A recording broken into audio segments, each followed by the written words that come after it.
What are we doing? Doing a little 3-link kit on this sweet bad boy. 3-link, all right.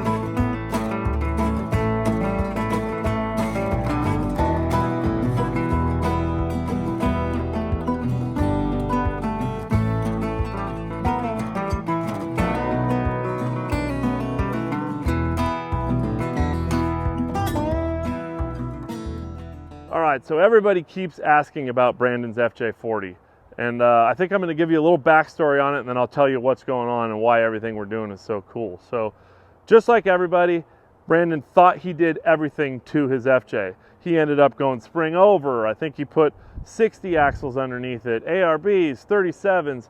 He did everything he could with the Toyota Straight 6 and Toyota components, and it was probably good enough, but you know, nothing is ever good enough. And 37s are not 40s. So last year he called us and said, you know, I want to go another route with a 40. I want to go full widths. I want to go 40-inch tires. And we've been kind of working with him as he does everything at home. So what he did is he decided he wanted to go 14-bolt rear and 60 front. So in the rear, there's some FJ60 springs turned around backwards. And we have a 2000 and newer full-width factory disc brake 14-bolt with 538s and a Grizzly.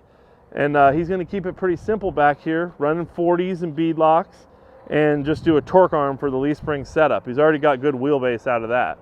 So in the front, leaf springs just weren't going to cut it. So he brought it to us to kind of get this part of it done. And Andrew, our fabricator, came up with this 3-link setup, and it has our low profile front axle truss. And this is a 80 through 91 Kingpin Ford Dana 60. So it has our HD crossover arm on it. But one of the things you'll notice is it still has the tie rod down low. Now this is because we wanted to get a lot of travel out of the suspension. So if you look at the track bar right here, there's only so much room for the suspension to come up. And if you look at the bottom of the drag link, you know, 4 inches in here. If we did any high steer or any double shear setup, we would have lost all the up travel. This thing gets a ton of up travel. So we got the truss, air bumps, they're 2.5-inch air bumps. In the front, we're running 2.5-inch by 12-inch travel King coilovers, and it has a 250 over 300 spring rate. Now the 3-link, if you sneak in here and kind of see it, as you've seen in some of the other pictures, mounts on the top of the truss right inside, and that's a 7/8 Heim joint with an 1.5-inch DOM link up there, so there's plenty of room for clearance on the exhaust and stuff. So this thing's going to sit maybe about 1 inch higher than it does right now, and it's going to have about 5 inches of up travel and 7 inches of down travel. It's going to ride really nice. So Alan over in the axle shop built the front axle, built the rear axle. We got him those a couple months ago, and he just brought up to us to do this link setup. So underneath the hood, the lifeblood of this thing, he has found himself a low mileage 2002 Tahoe 5.3. You can see it's cable drive. That's what the early model ones do, but it has low mileage. It was a good running engine. And we went ahead and helped him get a NV4500 to put behind it and a 4.3 Atlas. So he went ahead and mounted the engine, transmission, transfer case, had the rear end in, brought it to us. We did just the front link setup. You take a look underneath, you can kind of see how everything's going here.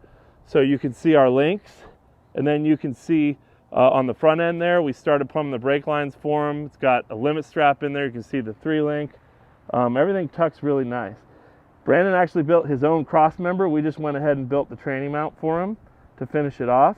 So he's going to take this thing home, and he's going to finish up plumbing, brake lines, hoses, fuel lines, all that kind of stuff. So he's probably a good couple months out still.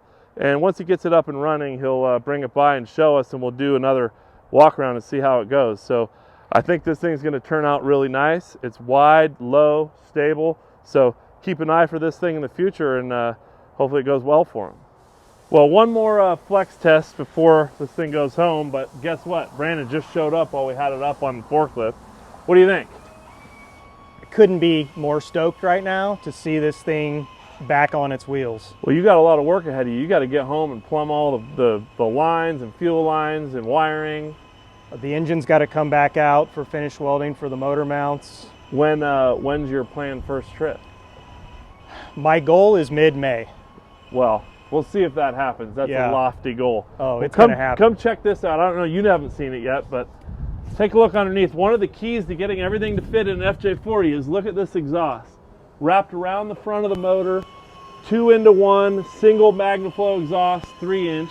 And this has some, what are they, True Flow, Brandon? True Ram. True Ram exhaust manifolds from Speedway. And that's what allowed us to tuck into the side of the engine, do center dump, and get the exhaust to clear all the links. So we'll get it down off the forklift, we'll get it on the trailer, and hope to see this thing on the trail in May. It's going to happen. All right.